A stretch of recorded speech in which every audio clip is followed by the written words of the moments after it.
So we just got our first look at Lewis Pullman in the trailer for Marvel's Thunderbolts, and while he's only referred to as Bob with no suit or flashy powers, comic book fans know exactly who he is. None other than Robert Reynolds' Sentry, one of the most powerful and complicated characters in all of Marvel Comics. But who exactly is he, and why should we be paying attention to Bob in the Thunderbolts? Well, stick around, because in this video, I'm going to break down the origins, powers, and complex nature that makes Sentry such a fascinating character in the Marvel Universe, and why his appearance in Thunderbolts is huge for the MCU. Starting all the way from the beginning, Sentry, or Robert Reynolds, was first introduced in the Sentry #1 back in 2000, created by Paul Jenkins and Jay Lee. And when he debuted, Marvel fans thought he was a character from the Silver Age of comics that they had just forgotten about. But that wasn't the case at all. He was completely new both in story and concept. Robert's origin ties directly into Marvel's history of super soldier serums. After the creation of Captain America in World War II, a bunch of scientists from around the world got together to recreate the super soldier serum,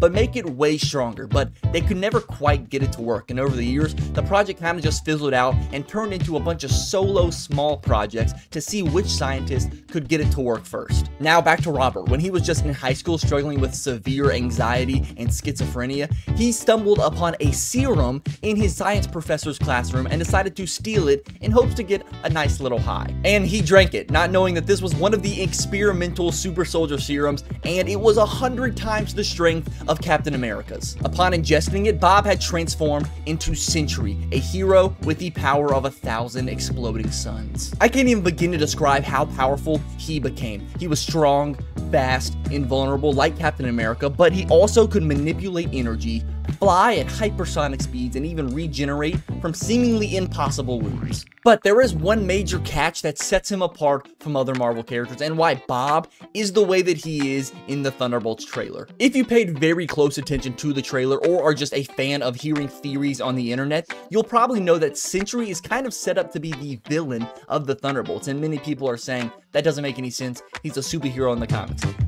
Not necessarily. While he is a superhero most of the time in the comics, he's also a very complicated character, and that is a result of the mix between the super soldier serum and schizophrenia, which is probably not a good combo. With the light of Sentry also comes the darkness of the Void, an evil entity that is born within him. It's basically an alter ego. So while the Sentry represents all that is good and heroic, the Void is a manifestation of pure destruction and Bob's own worst fears. Just so we're not confused, the Void is not a villain that he fights. It is him. It's an alter ego. It's kind of like the Hulk and Bruce Banner. He can't control it. Every time he uses his powers as Sentry, he risks unleashing the Void on the world. It's an internal battle that makes Sentry such a tragic character, and why Bob in the Thunderbolts trailer could be so withdrawn and hesitant. Just from the short clips we get of him in the trailer, this looks like a guy that knows he has power, but is just scared to use it because he knows what it could bring about. In this scene specifically, it looks like he's gonna have to use his powers, which may bring about the Void,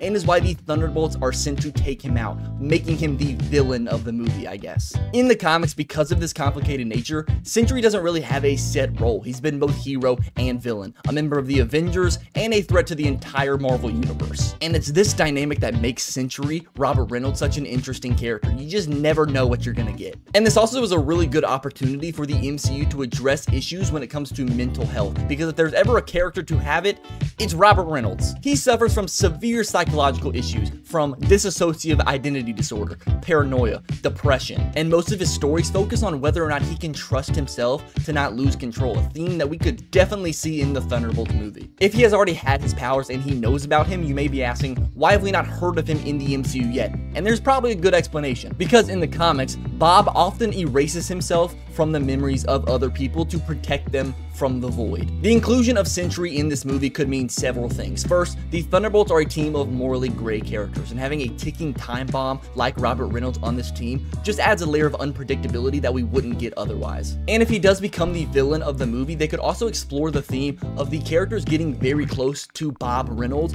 and then when he becomes the Void, having to struggle between whether or not to kill him or not, showing us a good side of all of these anti-heroes that used to be seen as villains. So who is Sentry? Well, he's Marvel's most powerful yet deeply troubled hero, both a blessing and a curse to everyone around around him, and as we wait to see how the MCU handles Bob's journey in the Thunderbolts, one thing is clear: Sentry is going to change everything. Let me know in the comments how you think the MCU is going to handle Sentry and the Void, and what his future will be in the MCU. Thanks for watching, make sure to like and subscribe, and I'll see you next time.